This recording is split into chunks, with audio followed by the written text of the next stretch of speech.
Ouça o Agro, Gestão e Mercado, com Tiago Rodrigues, um podcast do Sistema CNA Senar.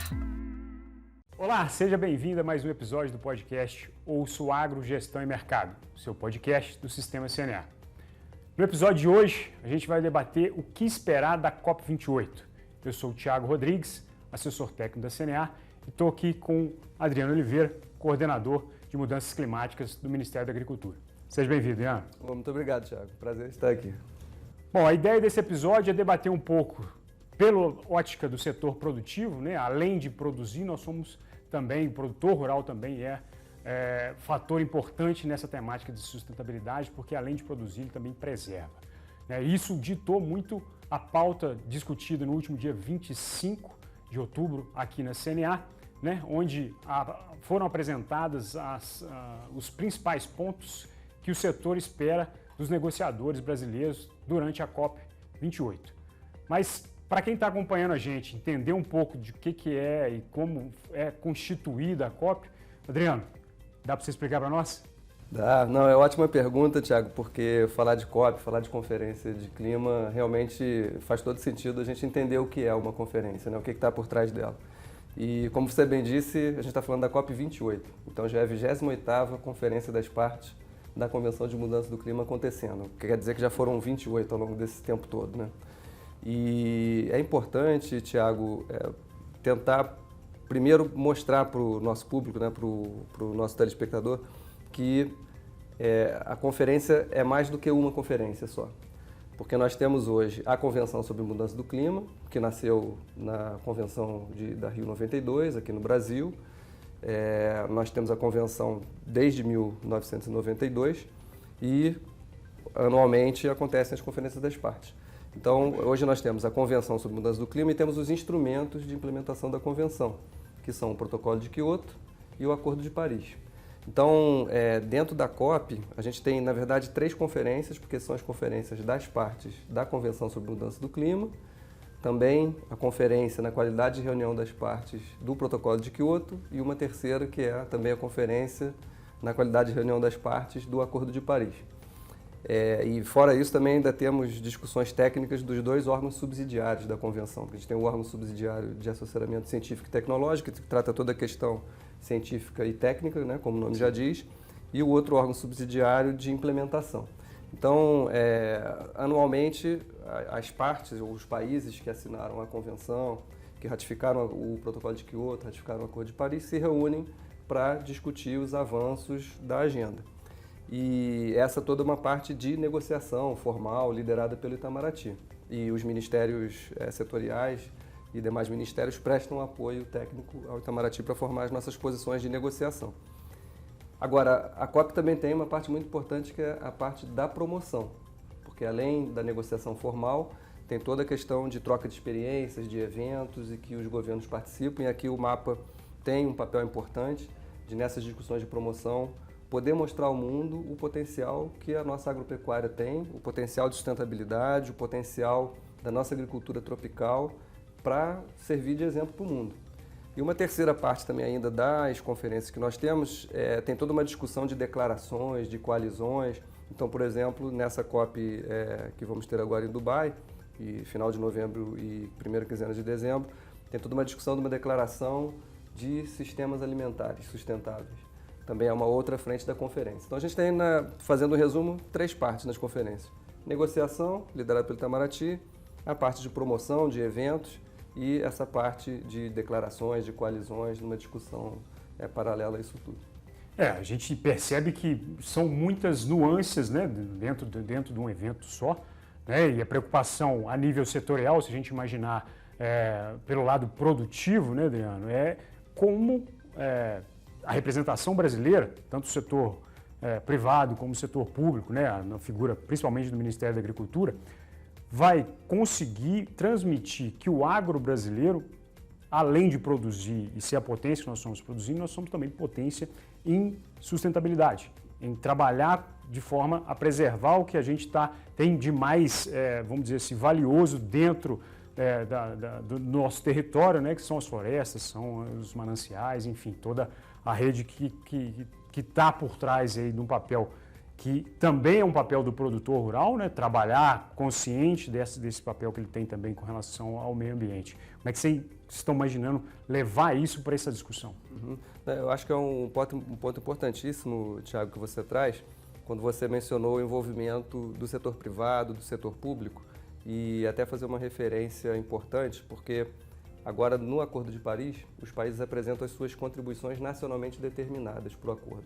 Ou seja, como é que cada país vai apresentar a sua contribuição de redução de emissões de gás de efeito estufa e como ele vai se adaptar aos impactos da mudança do clima de uma maneira nacionalmente determinada. E aí eu pego o teu ponto relevante aqui, de envolvimento maior, de dizer que essa contribuição nacionalmente determinada não é determinada só pelo governo. Por isso esse nome, né? Nacionalmente determinada envolve a discussão com o setor privado, com a academia, com a sociedade civil. Então é uma posição construída realmente de maneira democrática e com muito diálogo.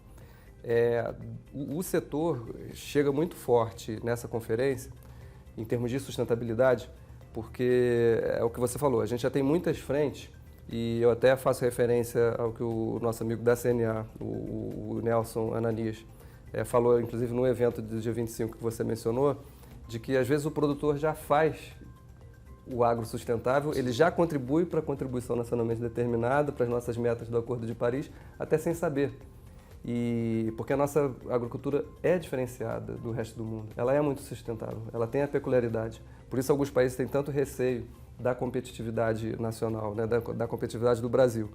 E nós temos várias frentes para isso, e o nosso carro-chefe é uma política de Estado, ela não vem de um governo A, B ou C, ela é uma política desde 2010 e está em vigor até hoje, que é o Plano ABC, o Plano de Agricultura de Baixo Carbono. Esse plano teve a sua primeira fase na primeira década, de 2010 a 2020, de muito sucesso, e agora nós temos a segunda parte, que pega 2020 e 2030, com o chamado ABC+. Para você ter uma ideia do quão ambicioso é esse plano, na primeira década a gente teve uma meta de cerca de 35,5 milhões de hectares de tecnologias sustentáveis sendo adotadas pelos produtores, o que representaria uma redução de emissões de gás de efeito estufa da ordem de 130 a 160 milhões de toneladas de dióxido de carbono equivalente. Faz uma conta agregando todos os gases de efeito estufa. Na segunda fase do ABC, e aí é bom falar das metas que nós batemos, né? Os 35,5 milhões de hectares de meta, a gente superou a 52 milhões de hectares, e superou bastante. E em termos de redução de emissões, a gente estava entre 130 e 160 milhões de toneladas de CO2 equivalente, a gente chegou a algo em torno de 200 milhões de toneladas de CO2 equivalentes sendo reduzidas. E aí, de novo, o produtor fazendo na prática lá o seu plantio direto, a sua recuperação de resíduos animais, reflorestamento, recuperação de pastagem degradada, enfim, fazendo de tudo ali de tecnologias para alcançar esse objetivo. E sem o produtor na ponta, obviamente isso não teria acontecido. Ambição, a gente chega nessa COP agora com o Plano ABC para o período 2020 e 2030. Agora, a nossa meta, que era 35,5 milhões de hectares, passou para 70 milhões de hectares na década com tecnologias sustentáveis, o que vai representar, nesse período todo, no acumulado de 2020 a 2030, 1 bilhão de toneladas de CO2 equivalentes sendo reduzidas. Ou seja, a gente está aumentando 5 vezes o que a gente se comprometeu lá na primeira década. Isso tudo com os exemplos de tecnologias que eu coloquei aqui. E o que a gente gosta muito de frisar, Thiago, é que o produtor tem que estar imbuído, sim, de contribuir para o meio ambiente, de contribuir com a redução de emissões de gás de efeito estufa, mas ele não vai fazer as tecnologias do Plano ABC, ele não vai adotar e implementar essas tecnologias só por isso. Tem que ter um incentivo financeiro, e aí a gente tem, com a adoção dessas tecnologias, primeiro, algo que não tem como escapar. Hoje, o produtor que não produzir de maneira sustentável, ele vai ter mais dificuldade de colocar o seu produto no mercado, então ele precisa incorporar isso de maneira muito forte e vem fazendo isso muito ao longo do tempo. Mas o Plano ABC tem uma grande possibilidade de, além de fazer com que o produtor entregue esse resultado de redução de emissões de gás de efeito estufa, ele aumente a sua renda e ele tenha uma perspectiva socioeconômica maior. E aí é algo dessa gestão, o ministro Carlos Fávaro colocou de maneira muito forte que o Plano ABC deveria estar refletido nas várias linhas de crédito do Plano Safra. Então agora a gente tem o Renovagro, que é a linha específica de apoio de crédito para o produtor do Plano ABC, mas a gente tem outras linhas de crédito de sustentabilidade também que vão pegar outras partes do Plano Safra. E só o Renovagro a gente está falando de coisa de ordem de 5 bilhões de reais de apoio ao produtor para adotar essas tecnologias. Então, eu poderia ficar aqui falando muito tempo sobre o que o agro pode apresentar, né, nessa COP e o que vem apresentando de resultados. Então, só para deixar uma pitadinha aqui para o nosso telespectador entender a importância que tem a agricultura tropical, a agricultura brasileira. E a gente está muito focado em falar aqui com relação ao setor, né, mas a gente tem aí, por trás dessa articulação setorial, um negócio bem maior, né, Adriano? Não é o posicionamento do agro que vai ditar o ritmo das negociações, o ritmo como vão ser tratadas as temáticas da COP, né? Aproveitando esse parâmetro, Adriano, o que você acha que vai ser mais pontual dentro dessa COP e qual vai ser o papel do agro nessa discussão? A gente está falando muito da questão do envolvimento da agricultura, da produção de alimento. Você acha que vai ser por aí que eles vão conduzir essa próxima COP? Ótimas perguntas, Tiago. Primeiro, grandes temas dessa COP. Porque, falando nas conferências, né, a gente está na 28ª Conferência das Partes da Convenção de Mudança do Clima, e cada conferência tem um pouco o que se extrai de principal dela, né? Para você ter uma ideia, esse ano, se a gente considerar aquelas 5 frentes que eu te falei, a Conferência da Convenção, a do Acordo de Paris, a do Protocolo de Quioto, a dos órgãos subsidiários de assessoramento científico e tecnológico e meios de implementação, o órgão subsidiário de implementação, então a gente está falando de 5 frentes, são 126 itens de agenda. Então são muitos itens. Alguma coisa de prioridade principal tem que sair daí, né? E eu diria que o grande tema dessa COP é o balanço global do Acordo de Paris. Esse é um processo que foi lançado no próprio Acordo de Paris, em 2015, na COP, 2015, na COP 21, e que depois de adotado o acordo, deve ser feito uma avaliação global de implementação do Acordo de Paris. E aí eu digo que é importante essa avaliação global porque ele não vai ser um exercício de pegar países específicos, Brasil, Vietnã, China, Estados Unidos, Nova Zelândia, não. É de fazer uma análise agregada de implementação do acordo em 5 grandes áreas temáticas. Mitigação, que no jargão da convenção é redução de emissões de gás de efeito estufa. Adaptação à mudança do clima, como que os países se adaptam aos impactos da mudança do clima que vão realmente acontecer. Meios de implementação e apoio, financiamento, transferência de tecnologia, capacitação, medidas de resposta e perdas e danos. Esse balanço vai ser o primeiro balanço do Acordo de Paris, então, e ele finaliza agora, tivemos todo um período de consideração técnica desses temas, e esses resultados técnicos agora têm que ser transformados em mensagem política. Esse é um dos grandes resultados da COP e o Ministério da Agricultura e Pecuária tem um papel importante nisso porque é um setor de relevância para os nossos resultados e a gente dá todo o apoio técnico ao Itamaraty de defender o que é do nosso interesse e ver o que sai das decisões para a implementação nacional. Esse é um ponto importante porque esse balanço e o Ministério da Agricultura e Pecuária, junto com o governo como um todo, tem trabalhado muito para que a gente tenha um resultado robusto dessa avaliação global. E não é uma coisa simples, né? Porque a gente está falando de 190 países chegarem a um consenso, vários interesses por trás, né? Interesses ambientais, interesses econômicos, sociais. E o grande desafio que se tem hoje é chegar num consenso de uma coisa que realmente vale a pena de dizer, olha, esse período todo de balanço do Acordo de Paris, a gente alcançou um resultado robusto. Qual seria esse resultado robusto, na nossa opinião? 2 pilares. Que esse resultado ajude a informar o próximo ciclo de contribuições nacionalmente determinadas, porque a gente vai ter um próximo ciclo, a gente pode falar mais à frente do que isso representa para a COP que vai ser sediada aqui no Brasil em 2025, a COP 30, mas nós teremos um novo ciclo de elaboração dessas novas contribuições.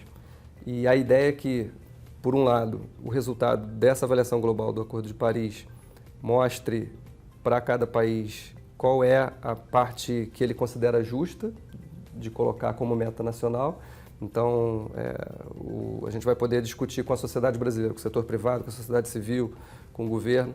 Olha, o mundo está indo nesse caminho aqui para mitigação. O mundo está indo nesse outro caminho para financiamento e transferência de tecnologia. Com isso, a gente poder formar a nossa base de ver qual é a contribuição justa, a partir do que o mundo vem fazendo como um todo, para o Acordo de Paris.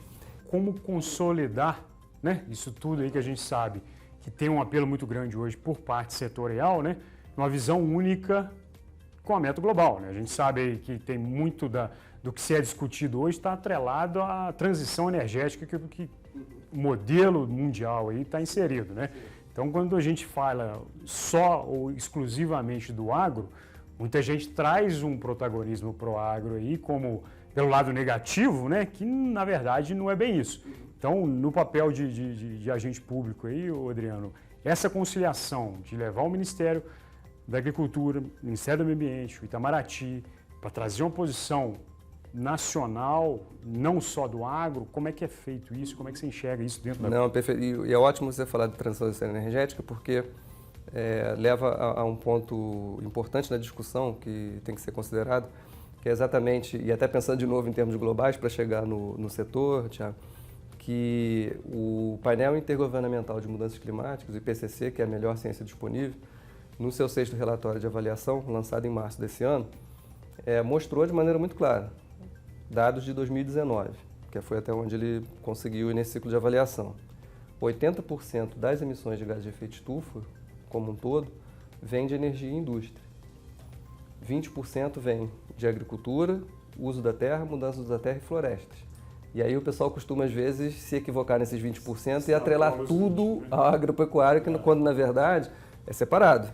Esses 20% tem agropecuária e tem mudança da terra e florestas. E o grosso desses 20% é desmatamento. E no caso do Brasil, quando a gente fala de desmatamento ilegal. A gente tem um código florestal que tem que ser respeitado, tem uma parte que o produtor pode usar para a sua prática agropecuária. Então, é importante ter esse plano de fundo, porque realmente você tem razão, às vezes se coloca o setor de uma maneira equivocada como o grande criador do problema, não é. Mundialmente tem esse perfil. E o perfil brasileiro, na verdade, a gente diferencia um pouco desse perfil mundial. A nossa contribuição de mudança no uso da terra e florestas é 38%, dados de 2020, coordenados pelo Ministério da Ciência, Tecnologia e Inovação. 29% vem da agropecuária e 23% vem do setor de energia.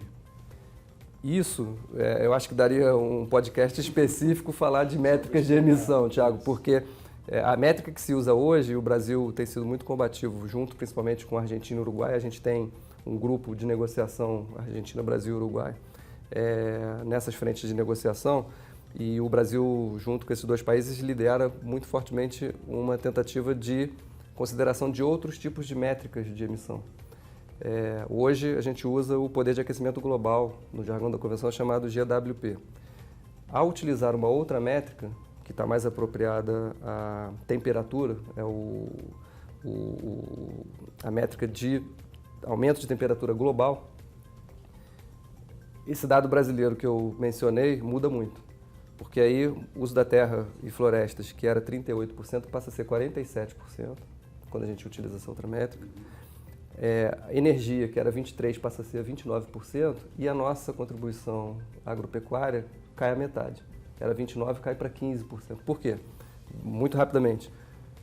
O metano, que é o principal gás de efeito estufa do nosso setor, principalmente por causa da fermentação entérica, ele tem um tempo de vida na atmosfera de 12 anos. E o dióxido de carbono tem um tempo de vida na atmosfera de centenas de anos. Então, quando a gente compara esses gases, se comparando com o CO2, o metano, apesar de ser mais potente, quando a gente adota a métrica de GWP, o metano é 21 vezes mais potente do que o dióxido de carbono. Ao adotar a métrica do GTP, que é o que se contribui para o aumento de temperatura, a contribuição do metano cai para 5, 7. Por isso a diferença. Então, eu fiz todo esse desvio aqui para mostrar também que tem toda uma discussão de métricas por trás e a gente tenta levar isso em todas as COPs, tentar avançar. Na última preparatória da COP, na Alemanha, em junho, a gente obteve um resultado importantíssimo, como Argentina, Brasil e Uruguai. A gente conseguiu o reconhecimento do órgão subsidiário científico-tecnológico de que tem avanços, mas tem lacunas e tem necessidade de pesquisa sobre o impacto da adoção das métricas, essas métricas que eu falei, GWP, GTP, tem outras também, na formulação das políticas de mudança do clima. Então a gente vai poder trazer uma discussão com a Embrapa, com setores da academia, com a sociedade, qual é a métrica mais importante a depender da política de mudança do clima que a gente está buscando. Então esse também é um outro exemplo importante que a gente vai ter. E agora, o setor chega, como eu mencionei no início, com uma força significativa de avanços positivos, de impactos positivos, e a gente constrói isso com todos os ministérios, com o Itamaraty nos liderando na negociação internacional, e a gente está preparado mais uma vez para as discussões da COP. O outro ponto importante também, Thiago, a gente fala muito de redução de emissões, né, de gás de efeito estufa, e tem a outra frente que é a adaptação aos impactos da mudança do clima, e impactos esses que foram causados significativamente e de maneira histórica pelos países desenvolvidos. Os países desenvolvidos começaram a sua revolução industrial lá atrás, né? E aí, como eu mencionei, o CO2 fóssil está na atmosfera já há centenas de anos, a gente está impactado, incluindo o nosso setor agropecuário, por uma mudança climática que não foi comprada pela gente, né? A gente está respondendo a algo que os países desenvolvidos têm responsabilidade histórica muito maior do que os países em desenvolvimento. Por isso a importância do princípio de responsabilidades comuns, porém diferenciadas na Convenção. Ou seja, o problema é comum, mas a forma de lidar tem que ser diferenciada em função de que quem causou mais o problema tem mais responsabilidade em resolvê-lo, né? Isso não quer dizer que a gente vai sentar em berço esplêndido e vai se eximir, não significa inação, Thiago, muito pelo contrário. Eu acho que o setor agropecuário faz muito mais até do que deveria frente à sua responsabilidade histórica pelo problema. Mas o fato é que a outra frente importante que a gente tem que ter na negociação e também na promoção e também na questão das coalizões, declarações, é a adaptação à mudança do clima. A gente tem uma negociação específica, o nome vem da cidade em que foi adotada, né, na conferência do ano passado, foi a conferência no Egito, de Sharm el-Sheikh. Então se adotou um grupo de trabalho de Sharm el-Sheikh para discutir questões da agropecuária. E os países em desenvolvimento, muito fortemente liderados pelo Brasil, têm a posição de que essa discussão nesse fórum de Sharm el-Sheikh tem que se concentrar na parte de adaptação. Porque se nós alcançarmos ou passarmos, né, do objetivo global do Acordo de Paris, que é não ultrapassar 1,5 graus, a média de temperatura global até o final do século, e o último painel intergovernamental de mudanças climáticas, o último relatório indicou que a gente já está em 1,1 grau. Há quem diga que a gente já alcançou 1,5 graus pela defasagem que a gente tem do levantamento do IPCC, o nosso setor agropecuário vai ser muito afetado. E o que a gente costuma dizer é que para a agropecuária não existe mitigação sem adaptação. A adaptação tem que vir primeiro, porque o setor vai ser afetado. Não vai adiantar nada a gente fazer o melhor dos mundos em termos de redução de emissões, em termos de adoção das tecnologias do Plano de Agricultura de Baixo Carbono, do ABC, se a gente não estiver preparado para se adaptar às mudanças climáticas também. E a frente é essa. Eu acho que os países desenvolvidos têm que assumir o seu compromisso. E aí foi um contrato que eles assumiram lá na Convenção, o Acordo de Paris, de que eles assumiriam a liderança. Não tem jeito, eles firmaram isso, então eles têm que cumprir, que a liderança é deles. E nesse papel de liderança eles têm que prover o financiamento para os países em desenvolvimento se adaptarem a um problema que foi muito menos causado por nós, né? Mas então só para destacar também outra frente importante da negociação, que é fortalecer a adaptação à mudança do clima. E voltando a essa parte da adaptação aí, Adriano, o setor, principalmente o produtivo, enxerga ou anseia há muito tempo pela questão da formação do mercado de carbono, né? Porque, tudo bem, eu tenho as responsabilidades, eu tenho todo um código florestal aqui falando pelo lado brasileiro, né, a ser cumprido e eu cumpro ele. E como eu posso trazer isso para o meu dia a dia, né, de forma a fomentar uma iniciativa hoje que eu já faço ILPF, eu já faço plantio direto, tudo isso, que, a meu ver, vai conversar bastante com a questão dessa formação do mercado de carbono, dessa aproximação do mercado de carbono do setor produtivo, de regras claras, de forma objetiva, do financiamento aí, principalmente dos países que têm se comprometeram a isso nas COPs anteriores, né, Adriano? Então, como é que você enxerga essa vamos dizer assim, novela do mercado de carbono? O Ministério da Agricultura e Pecuária está imbuído, assim como todos os outros ministérios mais diretamente envolvidos, a auxiliar o Ministério da Fazenda nisso. É um projeto importante de governo, é importante ter um mercado de carbono, mas eu gosto sempre de dizer que o mercado de carbono não é a bala de prata, ele vai auxiliar frente a outras iniciativas, e aí eu destaco aqui, no setor agropecuário, a própria política de combate à mudança do clima, o Plano de Agricultura de Baixo Carbono, e os incentivos que ele promove. Então, o mercado de carbono vem como um instrumento a mais de incentivo à adoção dessas práticas. E eu acho que é muito importante que o setor esteja envolvido no mercado de carbono, muito em função de a gente poder aperfeiçoar as nossas metodologias de mensuração, de relato, de verificação do que realmente está acontecendo. Eu acho que o setor está envolvido nisso. Ele pode ter como externalidade positiva do mercado robustecer mais, porque é muito fácil você fazer uma contabilidade de uma indústria de energia que usa carvão mineral e vai substituir por gás natural ou por uma energia renovável, resíduos de madeira. Você faz uma conta de substituição de combustível, é muito mais fácil do que um setor complexo como o agropecuário. Então, acho que o mercado de carbono pode trazer essa externalidade positiva da gente poder aperfeiçoar as nossas mensurações, relatos e verificações das reduções de emissões. Eu acho que um debate que a gente viu nas últimas semanas, e ele foi necessário mesmo acontecer, é a lógica de se tratar diferentes como iguais. O setor agropecuário tem que ser visto de maneira diferente do setor de energia, do setor industrial, nessa questão toda, por conta do que a gente falou em termos de mensuração, Tiago. Do ponto de vista científico, bioquímico mesmo, a gente não pode fazer a comparação de que uma tonelada de CO2 equivalente do setor de agropecuária é igual a uma tonelada de CO2 equivalente do setor de energia, não é. O carbono da agropecuária, você mencionou bem, a gente está falando aqui de questões de remoção de CO2 da atmosfera, a gente está falando de carbono biogênico, a gente está falando de metano biogênico, diferente do carbono fóssil, do metano fóssil, que vem de um combustível que estava enterrado ali durante séculos e a gente extrai. São bioquímicas diferentes.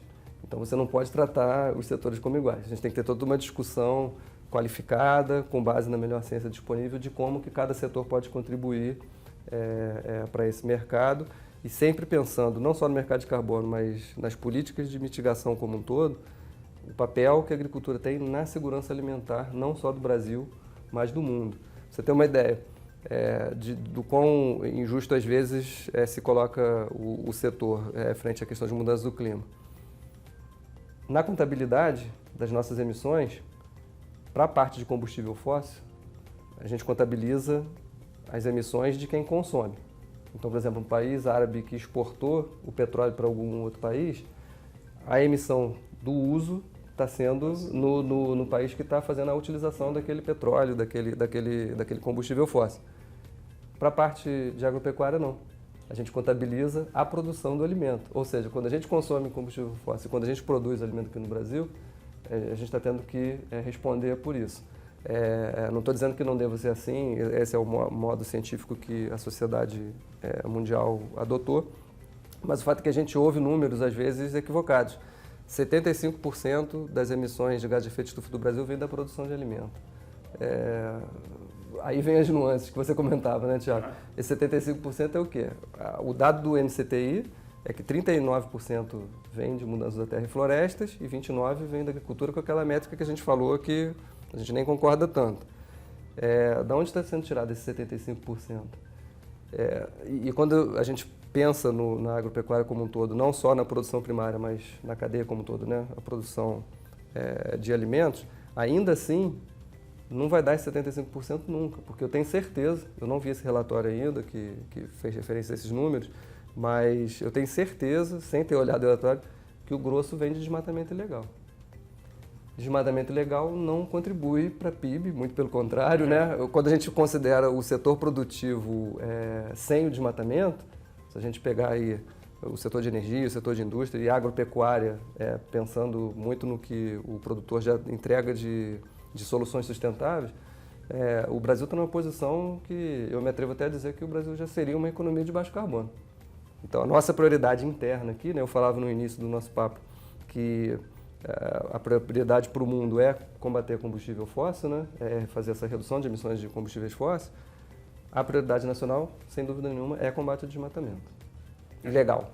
Desmatamento ilegal, isso é importante. É importante a gente frisar justamente nesse ponto, né? Porque quando a gente está analisando o cenário como um todo, e muito da discussão vai por esse lado, né? Tem aquele desmatamento que é legal, que é direito adquirido pelo próprio produtor, está ali com a terra que ele tem para cultivar, e tem aquele que é ilegal, que a CNA combate, o setor produtivo todo combate, né? Mas, desculpa, Thiago, até você falando disso, que essa é uma outra oportunidade. Até pensando em mercado de carbono, tem uma questão de adicionalidade. Tem lá no Código Florestal o tanto que o produtor tem que conservar, né? Nada impede que no mercado o produtor que conseguir conservar além daquilo que a lei determina, por exemplo, ele receba por isso, ele tem o crédito de carbono, tem um reconhecimento por isso, né? Foi bom só para dar um exemplo, né, do que isso pode significar. É interessante porque a maioria dos casos aí tem muito produtor que está nesse exemplo que você citou aí, né? Ele preserva além do que a legislação pede para ele, né? Mas um último ponto aqui, Adriano, aproveitando aí que a gente está com a COP agora para ser realizada em dezembro, né, em Dubai, a COP 30 vai ser realizada no Brasil, em Belém, né? E aí eu queria entender como é que a gente pode fazer uma ponte do que vai ser discutido esse ano para essa COP que vai trazer todos os holofotes mundiais aí para o Brasil, e como é que se prepara para essa transição, né? Como é que a gente se prepara de uma COP que a gente está falando hoje para uma COP que vai ser sediada pelo Brasil, com toda a responsabilidade, todo o envolvimento que ela traz para o país como um todo. Sim, é outro ponto muito relevante que você traz, Thiago, porque é claro que a gente já está perto aí de novembro, dezembro, né? E os esforços são todos voltados para a COP28, sem dúvida nenhuma, para os melhores resultados em termos mundiais, em termos dos nossos interesses nacionais. Mas a gente já pode dizer que o governo brasileiro já está em 2025, já está na COP30, porque o que se decide nessas próximas duas COPs, a 28 e a do fim do ano que vem, a 29, vai ter impacto na COP30, sim, sem dúvida nenhuma. Então, eu acho que o governo já está se preparando para acompanhar o máximo possível dessas centenas de agendas que nós temos. É claro que não existe fôlego para tudo, né? Mas dentro das prioridades, eu acho que vai ter uma atenção muito forte de como esses temas estão sendo tratados, porque vai chegar a nossa vez de coordenar todo esse trabalho liderado pelo Itamaraty. Então, já é muito importante ver como é que essas agendas estão caminhando para a gente já ter uma ideia do que vai acontecer lá em 2025 na COP30, né, Thiago? E aí eu faço o gancho, por exemplo, da importância do balanço global do Acordo de Paris, que eu mencionava, né, o Global Stocktake, que vai ser feito agora na COP de Dubai, e eu dizia que ele vai informar a elaboração do novo ciclo de NDCs, né? E vai ser exatamente na COP que o Brasil vai hospedar, em 2025, a COP30, que a gente vai ter o novo ciclo de NDCs, de contribuições nacionalmente determinadas, sendo apresentados. Então, o Brasil tem um papel importante entre agora, com o resultado desse Global Stocktake, que vai informar a elaboração das contribuições nacionalmente determinadas, de garantir que a gente vai ter um resultado lá em 2025, aqui na nossa COP, de maior ambição dessas contribuições nacionalmente determinadas. Então, vai ser um ano importantíssimo, porque o Brasil vai estar hospedando uma COP para considerar esse novo ciclo de contribuições do Acordo de Paris. E entre agora e 2025, o Brasil vai ter o papel muito de puxar o mundo para fortalecer, né, os seus compromissos nas suas contribuições nacionalmente determinadas, e também de um papel importante como um país hospedando uma COP, como país em desenvolvimento, de também puxar a ambição pelo lado de meios de implementação e apoio, financiamento, transferência de tecnologia e capacitação dos países desenvolvidos, porque a promessa dos 100 bilhões de dólares anuais dos países desenvolvidos assumida lá na COP que o presidente Lula participou em Copenhague, em 2009, não foi preenchido até hoje. Fala-se que agora vai chegar nos 100 bilhões prometidos lá em 2009, os países desenvolvidos já estão prevendo anunciar isso nessa COP, mas com anos de atraso. E agora a discussão já está na necessidade de trilhões de dólares anuais frente ao problema que a gente está. Então, de novo, também vai ter toda essa questão de fortalecimento de ambição, de mitigação por um lado, de adaptação, mas para a gente conseguir implementar esses compromissos como país em desenvolvimento, não tem como aumentar a ambição se não tiver uma resposta do outro lado, dos nossos parceiros países desenvolvidos, em prover os meios necessários para a gente alcançar esses objetivos. Então, a gente já está de olho na COP em 2025, certamente. Para o final aqui, eu queria te agradecer mais uma vez por aceitar esse convite nosso. O CNA está de portas abertas aí para o Ministério, para toda a pauta que a gente consiga caminhar de forma conjunta, né? Conte com a gente. Obrigado mais uma vez por participar com a gente aqui. Não, sou eu que agradeço, Thiago. A recíproca é verdadeira porque, na verdade, a nossa porta também está aberta e eu queria até aproveitar esse momento para destacar aqui, como fala final, a importância do trabalho que nós tivemos de preparo para a COP28 em Dubai. Nós criamos no Ministério 6 grupos de trabalho. E nesses 6 grupos de trabalho, a CNA esteve presente em todos eles. Então, a contribuição que foi entregue aqui hoje para o governo brasileiro, para o Itamaraty, para o MMA, para o próprio MAPA, tem muito desse trabalho conjunto, governo e setor privado, aqui representado pela CNA. Então, o diálogo continua. Perfeito, Adriano. Obrigado mais uma vez. Quem quiser acessar esse material com as contribuições do sistema CNA para os negociadores, pode acessar o site da CNA, ter acesso ao material e entender um pouco melhor desse papo que a gente teve aqui. Esse foi mais um episódio do podcast Ouça o Agro. Até o próximo episódio. Um abraço. Ouça o Agro, Gestão e Mercado, com Tiago Rodrigues, um podcast do Sistema CNA Senar.